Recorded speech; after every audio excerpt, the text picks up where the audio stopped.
رزم پشما سوے پتنگان زندہ باد، ہر دم پر ہر قدم کے شازلیان زندہ باد۔ الحمد للہ وحدہ والصلاة والسلام علی من لا نبی بعد۔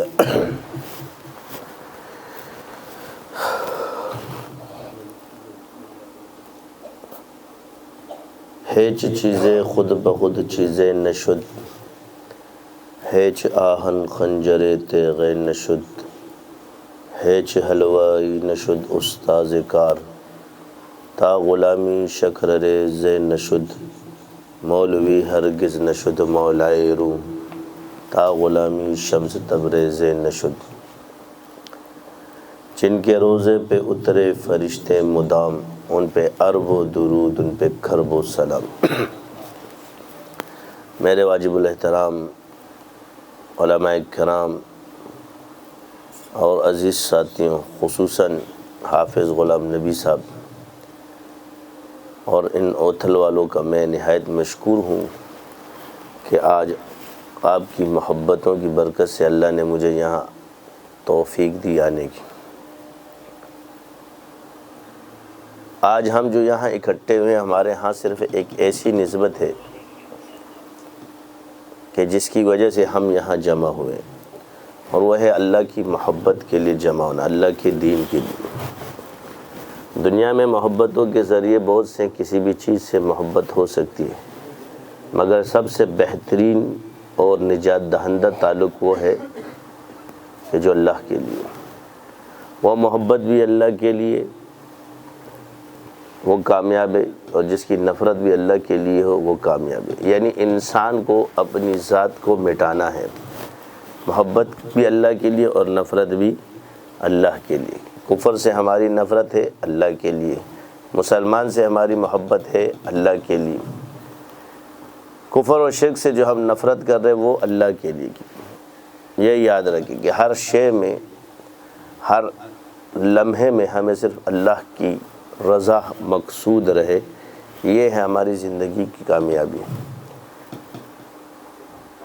دنیا میں علامہ اقبال نے کہا کہ اللہ بھی، قرآن بھی، ایمان بھی ایک، کچھ بڑی بات تھی جو ہوتے مسلمان بھی ایک۔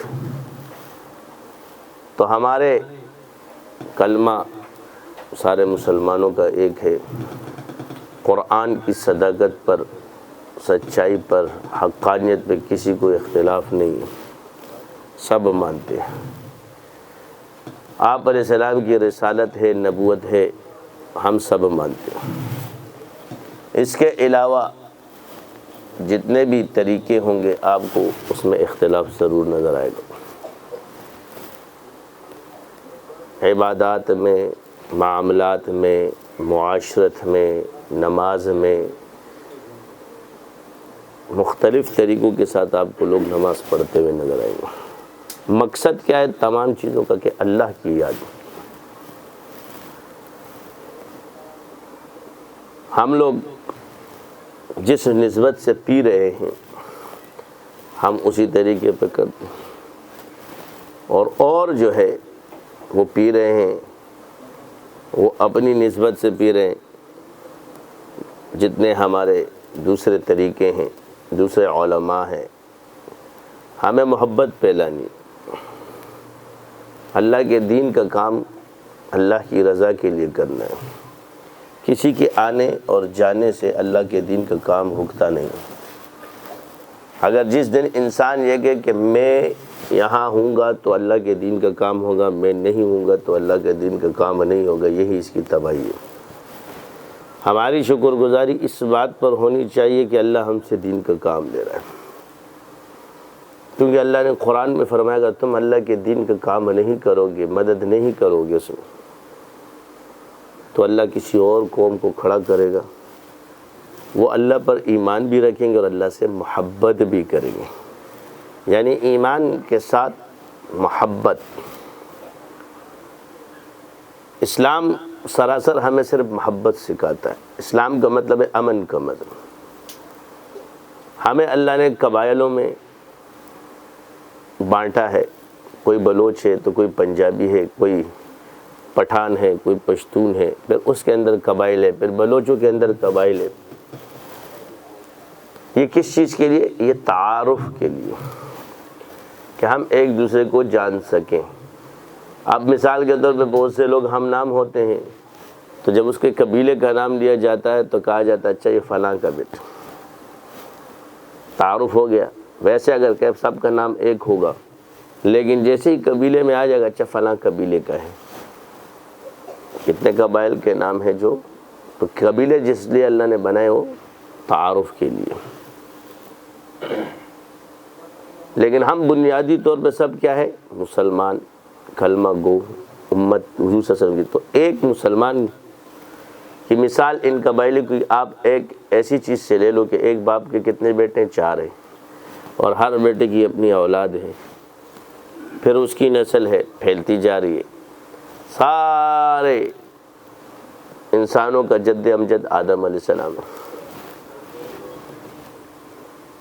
پھر اللہ کسی کو شرف بخشتا ہے تو یہ شرف اللہ کی طرف سے بخشا جاتا ہے، لہٰذا عطا ربانی کے خلاف ہونے کے بعد جو چیز اللہ کسی کو عطا کرتا ہے ہم اسے لڑنا شروع ہو جاتے ہیں، بغض پیدا کرتے اپنے قبائل۔ تو جب ساتھ دینے کے بجائے مخالفت شروع ہو جاتی ہے تو نفرتیں شروع ہو جاتی ہیں۔ اس لیے اللہ تعالیٰ نے اس چیز کو تعارف کے لیے پیدا کیا، اور آپ ہم سب کو مسلمان پیدا کیا بن مانگے، تو یہ اس کی عطا ہے۔ اب ایک مسلمان جب حلہ کا ہی ہے، کیونکہ مسلمان کو پتہ ہے کہ دنیا اس کی نہیں ہے، اللہ ہے، اسے دنیا میں نہیں رہنا۔ یہ تو کفار کی سوچ ہے، اس لیے وہ دنیا کے لیے لڑ رہے۔ ہم کس لیے لڑ رہے؟ اللہ کے لیے۔ ان کی کوئی مقصد اللہ نہیں ہے، کیونکہ وہ شرک کرتے، کفر کر رہے اس کے ساتھ۔ تو جب اللہ ہمارا ہے تو یاد رکھے کہ صرف ضروری نہیں ہے کہ اللہ کی رضا بادشاہت میں ہوگی، اللہ کی رضا دولت میں ہوگی، اللہ کی رضا شہرت میں ہوگی، ان چیزوں میں کہ لوگ میرے ارد گرد ہوں گے تو اللہ ہم سے راضی ہو جائے گا۔ یہ تمام چیزیں دنیا میں اللہ نے پیدا کی نہیں، جو تنہا بھی ہو مگر اللہ کی یاد میں مشغول ہو، اللہ اس سے راضی ہو۔ کیونکہ اللہ نے فرمایا فَاذْكُرُونِي أَذْكُرُكُمْ وَاشْكُرُوا لِي وَلَا تَكْفُرُونِ۔ پس جب ہمیں رضائے الہی ہی چاہیے اور اللہ ہی چاہیے تو اس میں لوگوں کی شہرت کی ضرورت نہیں ہے، منصب کی ضرورت نہیں ہے، اس چیز کی مانگنا نہیں۔ اللہ تمہیں دے دے وہ اللہ کی مرضی ہے، مگر تمہاری طمع نہیں ہونی چاہیے۔ یہی وجہ ہے کہ آج ہم کہاں کھڑے ہیں۔ اس چیز کو ہم نے اپنے آپ سے نکالنا ہے۔ محبتیں کب پھیلتی ہیں؟ جب انسان اللہ کی رضا کے لیے لوگوں کے ساتھ نیکی کرے، اس کو بدی کا بدلہ نیکی کے ساتھ دے، اپنی اچھائی پہ نظر نہیں رکھنا، دوسرے کی برائی پہ نظر نہیں رکھنا۔ سمجھ گئے؟ اپنی اچھائی کو مت دیکھو اور دوسرے کی برائی کو مت دیکھو۔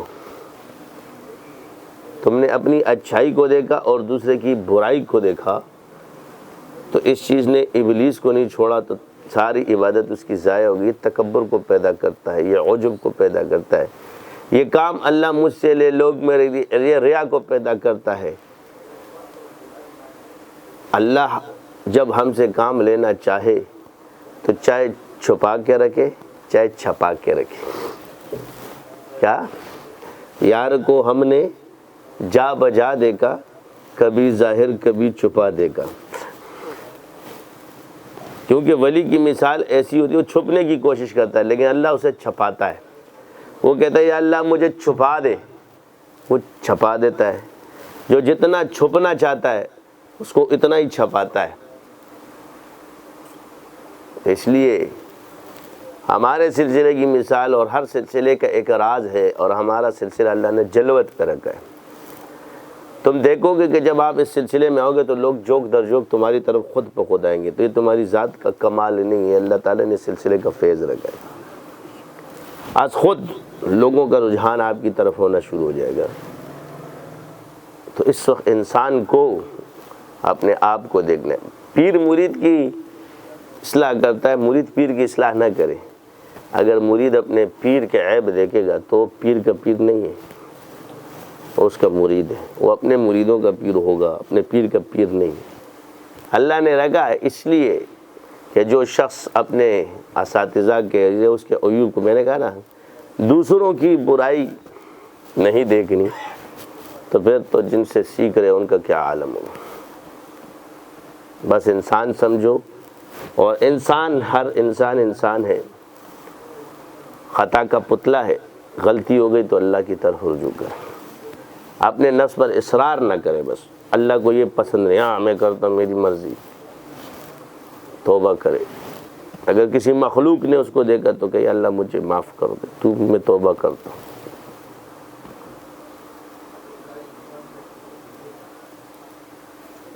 اور ایک بات یاد رکھیں کہ آپ کیا چاہتے ہیں کہ آپ کا عیب ہو، تو کیا آپ چاہتے ہیں کہ لوگ اس کو ظاہر کریں یا چھپائے؟ تو آپ اپنے لیے جو پسند کرتے ہو، تو حضور نے فرمایا جو اپنے لیے پسند کرتے ہو اپنے مسلمان بھائی کے لیے بھی پسند کیا کرو، اپنے دوسرے مسلمان بھائی کے لیے پسند کرو۔ تو جب آپ خود چاہتے ہیں کہ آپ کا عیب کوئی بیان نہ کرے، تو پھر دوسرے کے عیوب پہ بھی پردہ ڈالنا سیکھو۔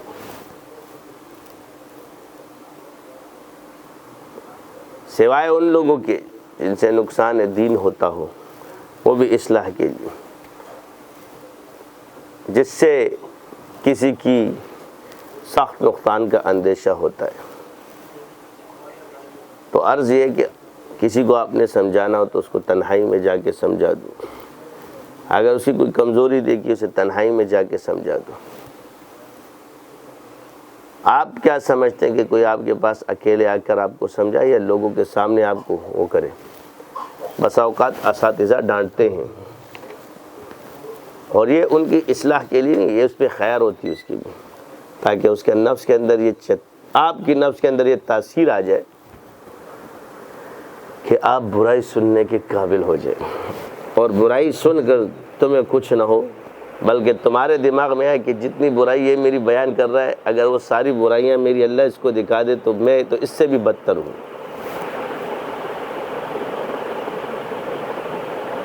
ہمارا شرف کیا ہے؟ اینٹ کا کوئی شرف نہیں ہے، ہماری مثال ہم خاک ہیں، اور خاک کی مثال کیا ہوگی؟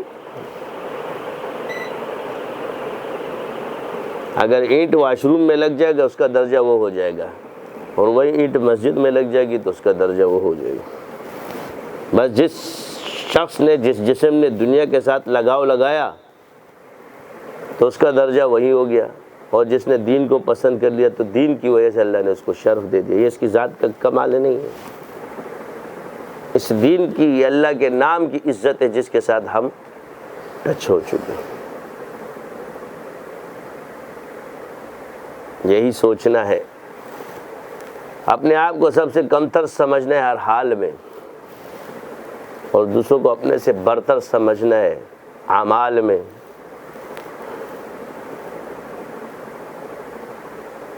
کہ یہ دوسرا مجھ سے بہتر ہے، مجھ سے اچھا کام کرتا ہوگا، یہ تمہاری ذات کا ہے۔ یہ نہیں کہ وہ دین کے خلاف باتیں کرے تو ہم کہیں جی یہ اچھا کام کر، اس کو سمجھائیں گے۔ تمہاری ذات کی بات ہو رہی ہے کہ ذات میں تمہاری یہ چیز ہونی چاہیے۔ ہماری ذات پہ بات کرو، ہم تمہیں کچھ نہیں کہتے، مگر ہمارے سلسلے کے بارے میں بات مت کرو، پھر ہم بات کرتے بھی ہیں، جواب دیتے بھی ہیں۔ تو اکثر اس طریقے سے لوگ آپ کو کہیں گے کہ اللہ کو یاد کرنا مقصد ہے، نہ تمہارا طریقہ نہ ہمارا طریقہ۔ جس کے لیے کر رہے ہیں، جس کو یاد دلاتا ہے اس کو طریقے بھی بتا دیتا ہے، اور یہ سارے طریقے بڑے بزرگوں سے چلے آ رہے ہیں۔ تو عرض یہ الحمدللہ آج یہ سلسلہ نقش بندیہ شاذلیہ کی خانقاہ یہاں اوتھل میں بھی قائم ہو گئی۔ ہمارا مقصد ہے کہ جو جس کو اللہ کو یاد کر رہا ہے اس کو یاد کرنے دو، کیوں کہ اس کی یاد پر تم اعتراض مت کرو۔ جس چیز کو تم دلیل بناؤ گے اس میں تم بھی پھنسو گے۔ یہ ثابت نہیں ہے، وہ ثابت نہیں ہے۔ عرض یہ ہے کہ ہر شے کس کے لیے، ایک چیز اس کو تقسیم کر دو، ایک خواص کے لیے، ایک عوام کے لیے، اور ایک درمیانے طبقے کے لیے۔ تو تعلیم اور تعلم یہ عوام کا کام نہیں ہے، چاہے وہ کسی بھی حوالے سے، یہ خواص کا کام ہے۔ مانا جو عوام کو کیا جاتا ہے وہ اس کا اہل اس وجہ سے نہیں کہ وہ اس کے نشیب اور فراز کو نہیں جانتا، اس کے گھاٹیوں کو نہیں جانتا، اس تکالیف کو نہیں جانتا، وہ اپنے آپ کو بھی گرائے گا اور دوسروں کو بھی گرائے گا۔ راستہ معلوم نہیں ہے۔ دوسرا طبقہ درمیان کا ہے جو خواص کے ساتھ بیٹھتا ہے، تو کم سے کم تھوڑا بہت لوگوں کو سنبھال لیتا ہے، اور ایک سب سے اعلیٰ طبقہ ہے جو خواص کا ہے۔ تو اسلام میں ہر شے تو ثابت ہے مگر ہر کسی کے لیے نہیں ہے۔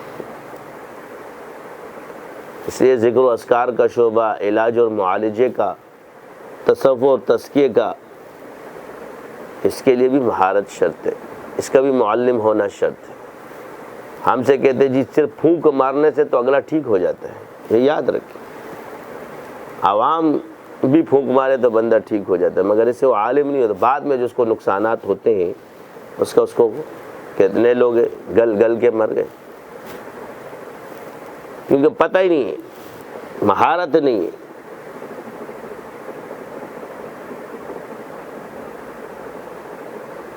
اس لیے ہر علم میں پہلے معلم بننا ہوتا ہے، پھر سکھانا ہے۔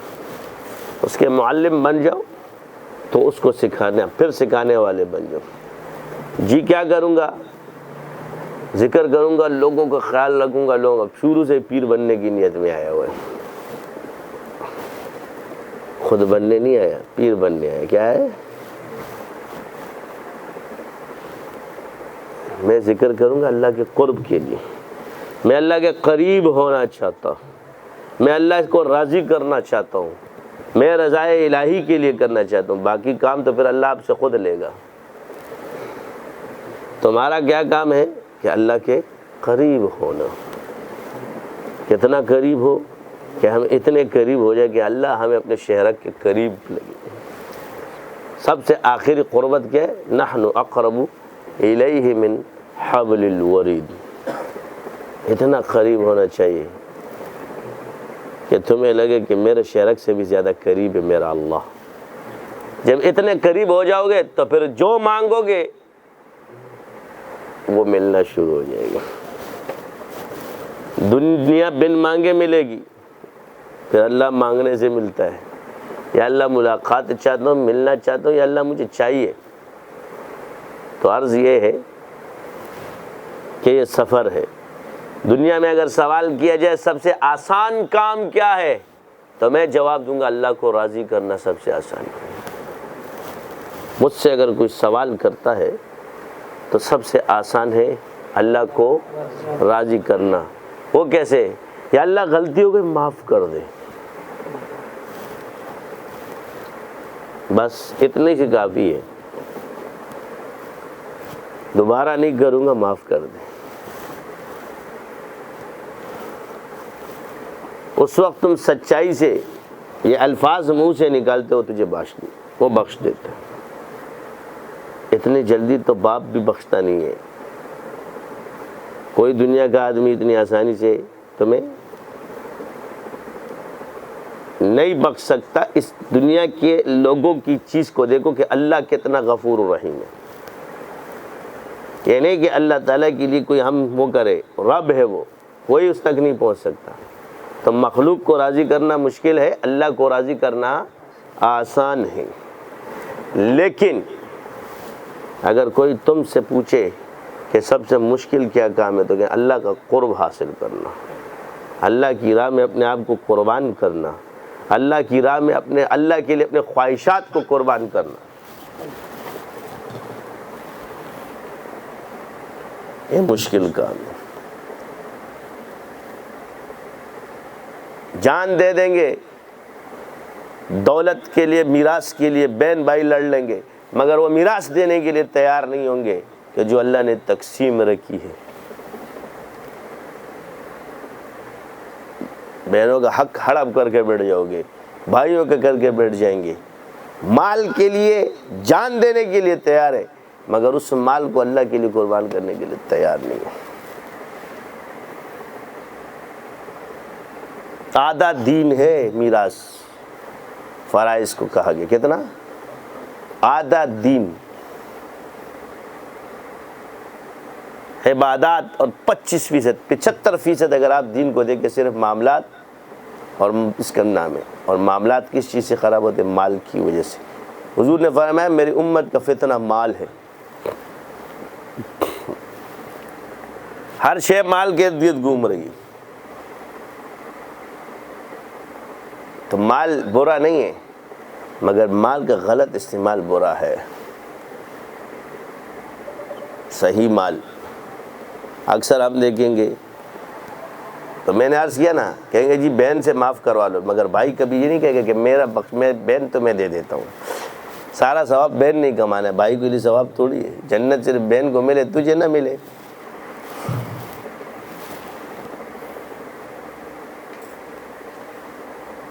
جس چیز کو ضرورت ہے، عبادات کے بارے میں سب جانتے ہیں، معاملات میں جو ٹھس ہوئے ہو اس کو صحیح کرو۔ ہر انسان کو پتہ ہے کہ نماز پڑھنی ہے، وہ اللہ کے لیے پڑھتا ہے، وہ ٹوٹی پوٹی پڑھتا ہے یا کسی طرح پڑھتا ہے، وہ اپنے رب کے لیے پڑھتا ہے۔ اس ٹوٹی پوٹی سے بھی اس کو مت ڈراؤ کہ تیری قبول نہیں ہوگی، کیونکہ تجھے اپنا پتہ نہیں کہ تیری قبول ہے کہ نہیں، کسی بزرگ کو پتہ نہیں ہے کہ اس کی نماز قبول ہے کہ نہیں۔ وہ یقین کے طور پہ تمہیں نہیں کہے کہ میری نماز قبول ہو گئی، سمجھ گئے؟ تو دوسرے کی قبولیت جانتا ہے، جسے اپنی قبولیت کا پتہ نہیں ہوگا وہ دوسرے کی قبولیت کیا بتائے گا؟ کسی مولوی کو اپنی قبولیت کا پتہ نہیں، دوسرے کی قبولیت کیا بتائے گا؟ قبول ہونا مت بتاؤ کہ وہ تیرا بھی پتہ نہیں ہے، اپنا حق ہونا بتاؤ کہ میں اس میں چل رہا ہوں۔ اللہ کو ماننا سکھاؤ۔ تو عرض یاد رکھنا کہ اللہ تعالیٰ نے اپنی نشانیوں کا گواہ انبیاء کو بنایا ہے، اور ان انبیاء کے ذریعے ان کو معلم بنا کر کے علوم ہم تک پہنچے۔ وہ کیا تھے؟ وہ کتاب کا، وہ حکمت کا، وہ تزکیہ کا علم۔ آج کل کہیں گے جی کتاب پڑھ لوں گا تو میں سب چیزوں میں ماہر ہو جاؤں گا، این خیال استو محال استو جنو است۔ وہاں بھی تمہیں کوئی لقب نہیں ملتا کہ اب عالم ہو گئے ہو، کہتے فاضل ہو گئے ہو، کیونکہ بزرگوں نے جو چیز رکھی ان کو پتہ ہے۔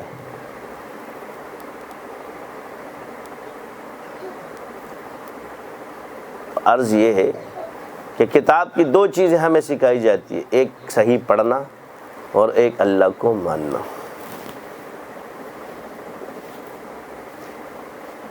کیا سکھائے گا آپ کو؟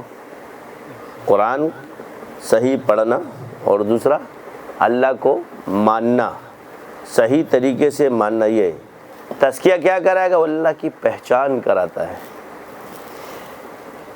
امام احمد بن حنبل سے پوچھا بشر حافی کے بارے میں، فرمایا میں تو اللہ کو مانتا ہوں اور یہ اللہ کو پہچانتا ہے۔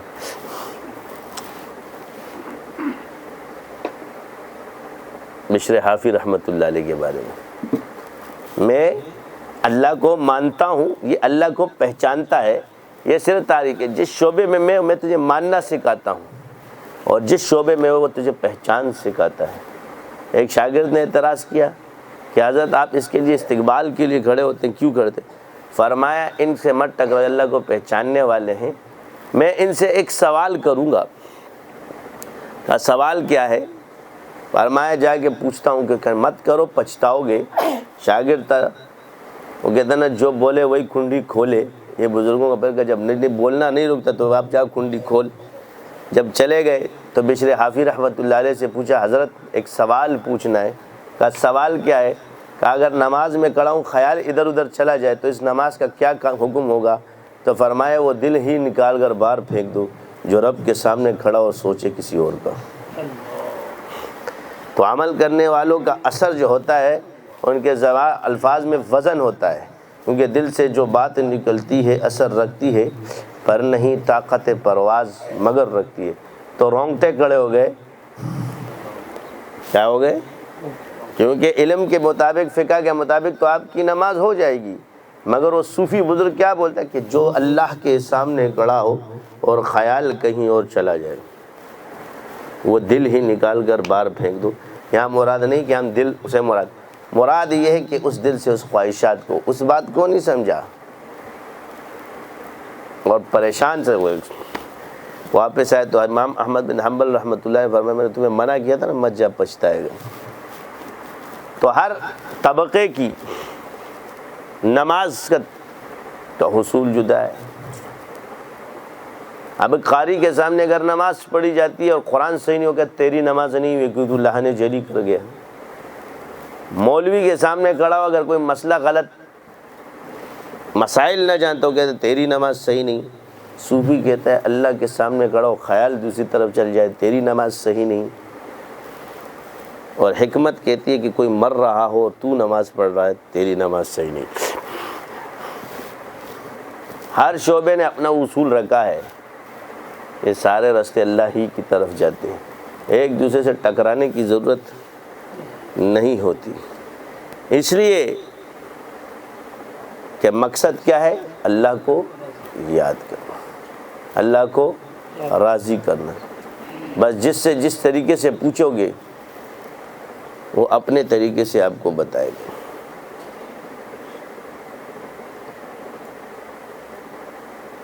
تو اللہ والوں کے راستے پہ ہم چلیں گے تو انشاءاللہ اللہ سلسلے والوں سے اگر تم سلسلہ رکھا کرو خود خدا تک پہنچنے کا سلسلہ ہو جائے گا۔ اللہ والوں کی محفلوں میں بیٹھا کرو، آؤ جاؤ اور ذکر کرو، بھلے سمجھ میں نہ آئے، جب سمجھانے والا تمہیں سمجھا دے گا تو خود بخود سمجھ میں آ جائے گا۔ ابھی تم کرنے والے ہو، ابھی سمجھنے والے نہیں ہو۔ جیسے بچے کو باپ کراتا ہے تو وہ سمجھتا نہیں ہے، یہ کر وہ کر یہ کر وہ کر، اس وقت اس کو بڑا غصہ آتا ہے۔ پڑھتے وقت بچے کو یہ پتہ نہیں ہوتا کہ ماں باپ ہم پہ سختی کر رہے ہیں، کر پڑھ، اس وقت وہ کہتے ہیں فضول ٹائم میرا ضائع کر رہا ہے، کارٹون دیکھ لیتا، یہ دیکھ لا وہ دیکھ لیتا، وہ اپنے شوق دوسری طرف۔ لیکن والدین، لیکن جب بڑا ہوتا ہے، جب سمجھ میں آتا ہے تو پھر دعائیں دیتا ہے کہ ابا مجھے کیوں مارتا تھا، اماں مجھے کیوں مارتی تھی، استاد مجھے کیوں ڈانٹتا تھا مارتا تھا، آج سمجھ میں آ گیا، اگر یہ ڈانٹ اس کے پیچھے نہ ہوتی تو آج میں یہ نہ ہوتا۔ تو ابتداءً انسان چاہے عمر میں بڑا ہی کیوں نہ ہو، اس کی نفس کی مثال بچے کی طرح ہے، چاہے وہ اپنے فن کا عالم ہی کیوں نہ ہو، دوسرے فن میں اس کی مثال بچے کی طرح ہے، لہٰذا اس کو کرنے کا حکم ہے، وہ کرتا رہے، کامل جب ہو جائے۔ پہلے دیکھ لو کہ عقیدہ ٹھیک ہے اس کا، بس صحیح العقیدہ ہے تو پھر آنکھیں بند کر لو، چلتے جاؤ، کرتے کرتے جب اللہ تمہیں سمجھانا شروع کر دے گا تو شیخ تمہیں کہے گا اب جاؤ بولتے رہو۔ خود سے بولنے والے جو بنتے ہیں وہ کبھی نہیں ہوتے، اور جب اللہ تو شیخ کو اللہ بتا دیتا ہے کہ اس کو اب اللہ نے سمجھانا شروع کر دیا ہے، اس کی سمجھدانی کھول دی ہے۔ جو خود سے سمجھدار بنتا ہے، جو خود سے ہوشیار بنتا ہے، یہ خود ہی ختم کرنی ہے انسان کی ہم نے، یہی تصوف ہے۔ کیا کرنی ہے؟ اس خودی کے لیے جتنے مراحل ہیں طے کرائے جاتے ہیں، یہ تیری خودی ختم ہو جائے، یہ تیری خود پسندی ختم ہو جائے، یہ تیری سمجھ ختم ہو جائے۔ جب ہر شے اللہ کی طرف سے تجھے ملنا شروع ہو جائے تو تو رہبری کے بھی قابل ہو جائے گا، خود بھی بچ جائے گا، کیونکہ وہ اس وقت تیرا حال کیا ہوگا، تجھے چھپنے کا شوق ہوگا وہ تجھے چھپائے گا، تیرا لوگوں سے ملاقات کا شوق نہیں ہوگا وہ ملاقاتیوں کو لائے گا، بولے گا فرمائے لائیں گے، لوگ جمع ہو جائیں گے، اسے پھر آنا پڑے گا، کیونکہ جب طالبین آئیں گے تو تبھی تو دروازہ کھلے گا، جب طلب ہی نہیں ہوگی تو علم بھی نہیں کھلے گا۔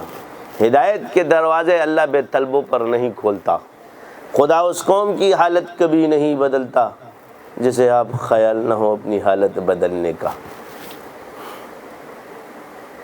تجھے ارادے کا اختیار دے دیا اور عمل کی طرف جائے گا، تو برائی کا کرے گا تو برائی کی طرف جائے گا۔ اس لیے ارادے کو صحیح کر لو۔ ارادہ انما الاعمال بالنیات ہے، نیت کی اصلاح، ہر چیز میں اللہ کی رضا۔ مجھے لوگ چومیں، میرا ہاتھ چومیں، میں حضرت اقدس بن گیا، میں مولوی بن گیا، اس کو شرم نہیں آتی، میں مولوی ہوں یہ میری عزت نہیں کرتا۔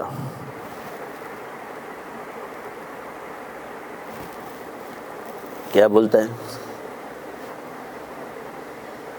تو سیکھا میں نے ہی کچھ نہیں نا، سیکھا جہلا کی طرف سے، تو میرے نبی پہ بھی پتھر برسے۔ ابھی میں نے مولوی صاحب سے پوچھا کہ بھائی تیری مخالفت ہوتی ہے کہ نہیں؟ میں نے کہا کیا چلے کہہ رہے سے، میں نے کہا کوئی مخالف ہے کہ نہیں ہے؟ تو کہنے کا نہیں ہے۔ میں نے کہا ابھی قبول نہیں ہو گیا۔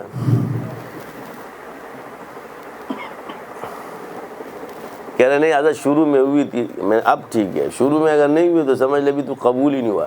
قبول ہونے کے لیے بھی مخالفت شرط ہے، یہ یاد رکھنا۔ جو کام جس کا قبول ہوتا ہے اس کے مخالفین بھی زیادہ ہوتے ہیں۔ سنت سے ثابت ہے یہ، حق، سچ، پھر آہستہ آہستہ آہستہ آہستہ ساری مخالفتیں ختم ہو جاتی، پھر جو مخالفین ہوتے وہی محبین بن جاتے۔ ہر آدمی اپنے علم کے اعتبار سے کہہ رہا ہے یار ہم نے تو پہلے نہیں دیکھا، پہلے نہیں دیکھا۔ وہ بھی صحیح ہے، پہلے نہیں دیکھا، پہلے نہیں دیکھا۔ لہذا جو اس نے دیکھا ابھی، وہ جب شروع میں آیا تھا تو اس وقت اس کے بھی مخالف تھے، کیونکہ اس وقت کے لوگ ان کو کہتے تھے کہ ہم نے پہلے نہیں دیکھا۔ کیا تبلیغ جب آئی تھی تو اس وقت بڑے بزرگوں نے کیا کہا کہ ہم نے تو پہلے یہ نہیں دیکھا۔ یہی لفظ کہا تھا کہ جو طریقہ تم نے ایجاد کیا ہے ہم نے پہلے نہیں دیکھا۔ جب مدرسہ بنا تو اس وقت کے علماء نے کیا کہا؟ ہم نے پہلے نہیں دیکھا۔ امام ابو حنیفہ نے جب فقہ کی تو یہی کہا، ہم نے پہلے نہیں دیکھا۔ ہر شے جب زمانے میں اللہ تعالیٰ اس کو لاتا ہے تو اس زمانے کے لوگ یہی کہتے ہیں کہ ہم نے پہلے نہیں دیکھا۔ تو جس نے پہلے نہیں دیکھا اور اب دیکھا تو سمجھ لو اللہ نے زمانہ اسی کو دیا ہے، اس لیے کہ تم نے پہلے نہیں دیکھا۔ اور جو پہلے آیا، آپ جب پہلی بار دیکھ رہے ہو تو پہلا اصل ہوتا ہے، جو دوسرے آتے ہیں وہ نقل ہوتے ہیں، کیونکہ پہلی چیز اوریجنل ہوتی ہے۔ جب نقشبندی شاذلی آئے تو کہا ہم نے پہلے نہیں دیکھی، میں نے کہا پہلی بار دیکھی، ہاں تو یہ اوریجنل ہونے کی علامت ہے، کیونکہ پہلی اصل آتی ہے، دوسری نقل آتی ہے، کیونکہ نقل اصل سے پہلے نہیں بنتا۔ پہلے کیا ہے؟ اصل ہے، پھر نقل ہے۔ تو اصلی آ گئے تو نقلی بھی آ جائیں گے۔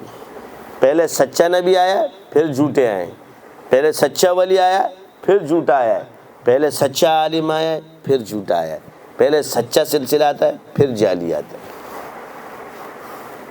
تو جب پہلے نہیں سنا تو یہ ہمارے حق ہونے کی علامت ہے، دلیل ہے۔ اور حق ہونے کے لیے اتنا ہی کافی ہے کہ ہم الحمدللہ مسلمان ہیں، ٹھیک ہے، اور عقیدہ اہل سنت والجماعت کے مدعی ہیں، یہ ہمارا دعویٰ ہے کہ ہمیں مسلکن حنفی ہے، سندن دیوبندی ہیں۔ ہمارا سند کا فیض دیوبند سے آ رہا ہے، ہم لوگ، اور جہاں سے ہمارا پانی آ رہا ہے جہاں کا پیتے ہیں۔ لہٰذا دوسری بات کہ پہلے انسان کا مزاج سخت ہوتا ہے، اہل حدیثانہ ہو جائے، پھر مزاج کچھ زیادہ ہی نرم ہوتا ہے، پھر آخر میں اس نے ایسی بھی دیوبندیانہ ہو جانا ہے۔ افراط اور تفریط سے ہٹ کر کوئی مسلک ہم نے اس کو دلیلاً بھی پایا، اور الحمدللہ ہم نے اپنے آباء و اجداد کو اس میں پایا، حنفیت میں بھی اور اس میں بھی۔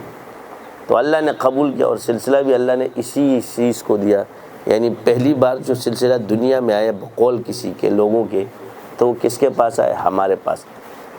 یہ ہمارے حق ہونے کی دلالت کرتا ہے، نہ حق ہونے کی، انشاءاللہ مسلمان جتنے بھی ہم دل سے ان کا احترام کرتے ہیں، قدر کرتے ہیں، جو دین کے شعبہ کا کام کرتے ہیں اور جس شعبے میں بھی کام کرتے ہیں، بس اللہ قبول کرے۔ وہ یہ نہ کہے دوسرے کے اس چیز میں مت پڑھو کہ تیرا قبول نہیں، میرا قبول نہیں، یہ ٹھیک نہیں، اس سے شیطان تم سے دین کا انکار کروا رہا ہے اور تمہیں پتہ ہی تک نہیں چل رہا۔ تبلیغ کا کام بھی ہے، سیاست کا کام بھی ہے، ناموس رسالت کا بھی ہے، ناموس صحابہ کا بھی ہے،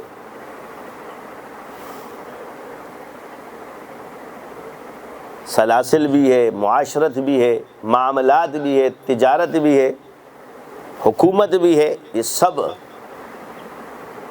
حضور کی سنت سے ثابت ہیں، لہٰذا ان کو وہ نہ کرو، انکار کر کے ایک دوسرے کا تو غلط ہے، تو غلط ہے، تو کس کو غلط کہہ رہا ہے؟ تو شیطان نے دیکھو تم نے ساری رات عبادت کی اور 1 منٹ میں ضائع کر دے تو یہ غلط ہے نا۔ بس جس شعبے میں جڑے اللہ تیرا شکر ہے، اس کو اپنا وہ بناؤ اور دوسرے کو سیکھو۔ اسی طرح جن بزرگوں نے ذکر کی جو ترتیب رکھی ہے، ان سے ہٹ کے جب تم جاتے تمہیں نقصان۔ لہٰذا اگر کثرت ذکر تم نے کرنا ہے، علاج اور معالجہ کرنا ہے، تو پھر شاذلی بن کے کرو، کیونکہ ہمارے سلسلے میں یہ چیز ہے اور دوسرے بزرگوں نے ان چیزوں کو آپ کو اجازت نہیں دی ہے، اس سے تمہیں نقصانات بھی ہو سکتے ہیں۔ اب تبلیغی بزرگ تمہیں کہ 100 مرتبہ ذکر کرو، تم کو 400 مرتبہ کروں گا، اپنی تو مرضی نہیں چلی نا، مان کے چلنا ہے۔ کثرت ذکر ثابت ہے، اس کا انکار نہیں ہے، لیکن فاسألوا اہل الذکر ان کنتم لا تعلمون بھی ہے۔ سمجھ آ گئی؟ تو اگر کسی نے کثرت ذکر کرنا ہو، پھر علاج کرنا ہو، خدمت کرنی ہو، جو بھی، تو پھر وہ اس سلسلے کو اختیار کرے، تاکہ یہاں مراحل بھی سکھائے جاتے ہیں اور اس سے آپ کو گزارا بھی جاتا ہے مجاہدات کرا کر کے۔ اور اسی طرح اللہ تعالیٰ ہماری مغفرت فرمائے، سلاسل جتنے بھی ہیں اس کے اسباق بھی طے کرائے جاتے، لوگوں کو نظر نہیں آتے، لیکن جب اندر آتے ہیں تو پھر جب کتاب پڑھتے پھر پتہ چل جاتا ہے۔ تو آپ کے علاقے میں الحمدللہ خانقاہ کھل چکی ہے اور ذکر و اذکار کی محفلیں بھی لگی ہیں۔ آپ لوگوں سے گزارش ہے کہ اس میں بھرپور شرکت کریں اور اپنے آپ کو بنائیں۔ ہم اپنے آپ کو بنانے کے لیے آئے اور دوسروں کو بتانے کے لیے آئے۔ ایک فرق یاد رکھنا اپنا، ہم لوگ کیا کرتے ہیں، اوروں کو بناتے ہیں اور اپنے آپ کو بتاتے ہیں، غلط ہے۔ دوسرے کو بنانا نہیں ہے، اپنے آپ کو بنانا ہے اور اوروں کو بتانا ہے۔ آسان لفظ ہے، کیا؟ اپنے آپ کو بنانا ہے اور دوسرے کو بتانا ہے۔ بنانا اور بتانا، اپنے آپ کو بتاتا ہے اور دوسرے کو بناتا ہے۔ یہ کیوں نہیں کر رہا، یہ کیوں نہیں کر رہا، یہ اپنے آپ کو بول، دوسرے کو یہ بول یار یہ کرنا چاہیے۔ تو نماز کیوں نہیں پڑھتا، یہ اپنے آپ کو بول، دوسرے کو بول نماز پڑھا کر۔ تو ذکر کیوں نہیں کرتا، یہ اپنے آپ کو بول، دوسرے کو بول یار ذکر کرنا چاہیے۔ جو حدود قرآن اور حدیث میں ثابت ہے وہ حاکم میں وقت لگائے گا، تیرے ہاتھ میں نہیں ہے کہ تو لوگوں کو ڈنڈے لے کے مارنا شروع کر دے۔ تو داعی ہے اور حاکم ہے، حاکم کا کام ہے ڈنڈے سے سمجھانا، عالم کا کام ہے دعوت دینا۔ یہ جو ہم کہتے ہیں نا ادنا درجہ ایمان کا، یہ ادنا مطلب بارڈر ہے، تقسیم ہے۔ یہ حاکم کا کام ہے ہاتھ سے سمجھانا، مولوی کا کام ہے زبان سے سمجھانا، اور عوام کا کام ہے دل سے برا جانا۔ یہ ادنا قربت، اس کے بعد گمراہی ہے۔ یہ جو ایمان کا ادنا درجہ کیا جاتا ہے یا بارڈر کے بارے میں، اعلیٰ زمین اوپر سے لے کے بلڈنگ ہے تو ہم کہتے ہیں یہ اوپر کا حصہ، یہ درمیان کا حصہ، یہ نیچے کا حصہ۔ تو نیچے کے نیچے پھر کیا ہے، ایک زمین کا بارڈر لگایا ہوا ہے تو یہ بارڈر ہے ادنا، قریب۔ اس کے بعد کیا ہے، حدود آخری یہی ہے کہ آپ کسی برائی کو دیکھے عوام تو اس کو دل میں برا ضرور جانے، اور خود تم سے ہو تو توبہ کرو تو دوسروں کو بھی توبے کی ترغیب دو۔ یہ چیز تم میں نہیں ہونی چاہیے۔ تو تو معاشرہ اسی چیز سے سدھرتا ہے کہ غیبتوں سے اگر ہم اپنی حفاظت کر لیں اور اپنی بلوس خدمت کریں، جس کے ساتھ بھی کرے اللہ کی رضا کے لیے کرے، جواب شکریہ بھی طلب نہ کرے، وہ جتنی بھی برائی کرے تم اتنی ہی اچھائی کرو رضائے الہی کے لیے، ایک دن آئے گا وہ تیرا عاشق بن جائے گا۔ کیوں کہ وہ اللہ تیرے دل کو دیکھ رہا ہے، تیرے دل کا حال اللہ جانتا ہے، جو کھلاؤ گے جو پلاؤ گے دل سے وہی اثر رکھے گا۔ کتنے اہل اللہ ہے لوگوں کو گالیاں بھی دیں گے، ماریں گے بھی لوگ، پھر بھی اس سے چپکتے، کیونکہ ان کو پتہ ہے کہ اس کے دل میں محبت ہے، اس کے دل کی محبت کو محسوس کرتا ہے، لیکن اس کی جو زبان ہے اس کو کچھ نہیں ہوتا۔ لیکن کتنے لوگ ایسے ہوں گے جو بڑی شائستگی سے بات کرتے ہیں مگر دل میں حسد ہوتا ہے، اس کی بات بری لگ جاتی ہے۔ تو بات تو ہے نا دل کا سودا، دل میں جو ہے وہی ہوگا۔ سمجھ آ رہی ہے؟ تو میں اگر جو کھانا کھلا رہا ہوں اور مہمان کو یا کوئی میرے پاس آ گیا اور میرے دل میں یار یہ کیوں آیا اور میں کھلا رہا ہوں، تو وہ کھانا اس کے دل میں محبت پیدا کرے گا، نفرت؟ جو چیز تو خود تنگی سے دے رہا ہے دوسرے میں کیا راحت آئے گی تیرے لیے؟ اللہ کی راہ میں تنگی کے ساتھ کبھی مت دینا، یہ یاد رکھو۔ اگر اللہ کی راہ میں تم نے تنگی کے ساتھ دی اللہ کو یہ چیز، یہ بھی تمہارے راستے نہیں کھولے گی۔ اللہ کی راہ میں جو چیز دو اس کو خوش دلی سے دو، کسی کو بھی دو اللہ کے لیے تو دل سے دو، خوش ہو جائے گا، اس کو حقیر مت سمجھو۔ اس کو غریب بنا کے اس کا امتحان لیا ہے اور امیر بنا کے تیرا امتحان لیا ہے، تو اس کے بندے کو حقیر نہیں جان سکتا، ورنہ قیامت کے دن ایسے وقت بھی آئے گا کہ اللہ کہے گا میں نے تجھ سے کھانا مانگا تو نے کھانا نہیں کھلایا، میں نے تجھ سے پانی مانگا تو نے پانی نہیں پلایا۔ اب اللہ تو کھاتا پیتا نہیں ہے، اللہ کھاتا پیتا تو نہیں ہے، وہ تو کھانے سے پاک پینے سے پاک۔ کہ اللہ تو کھاتا پی کہ میرا بندہ تیرے پاس آیا تھا تو نے اس کو کھانا نہیں کھلایا۔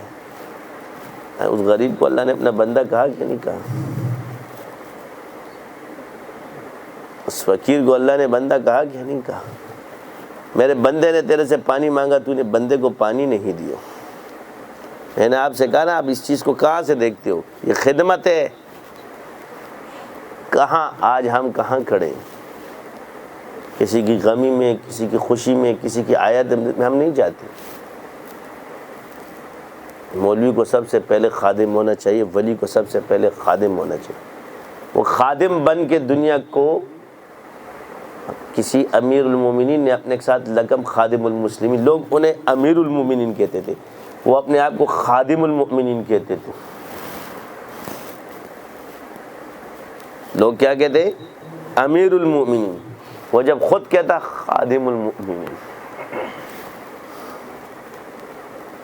اس نام کو اصحاب رسول نے پسند فرمایا، حضرت عمر نے، ابو بکر صدیق نے، حضرت علی نے، حضرت عثمان نے، رضوان اللہ اجمعین، اصحاب رسول نے پسند، خادم المسلمین۔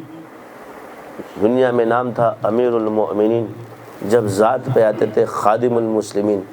ہم بھی یہی ہیں، خادم خادم خادم خادم خادم ہیں۔ کیوں ہیں؟ کہ اللہ کے بنائے ہوئے لوگ ہیں۔ اکثر ہم پہ تو شفا اللہ کے ہاتھ میں، دوا اگر اللہ نے ہمیں دی ہے تو شفا کے دعوے ہمارے نہیں ہیں، ہاں ہمارے دوا جو ہے نا وہ صحیح ہے۔ اب شفا اللہ دے گا مگر دوا میں ہماری کھوٹ نہیں ہے۔ ہمارے دوا کا دعویٰ یہ ہے کہ انشاءاللہ اس میں کھوٹ آپ کو نہیں ملے گا، ہاں یہ دوا آپ کو صحت دے یا نہ دے اس میں یہ اس رب کا کام۔ ہم اپنی کوشش کرتے ہیں، اللہ ہم سب کو عمل کرنے کی توفیق عطا فرمائے۔ وآخر دعوانا ان الحمد للہ رب العالمین۔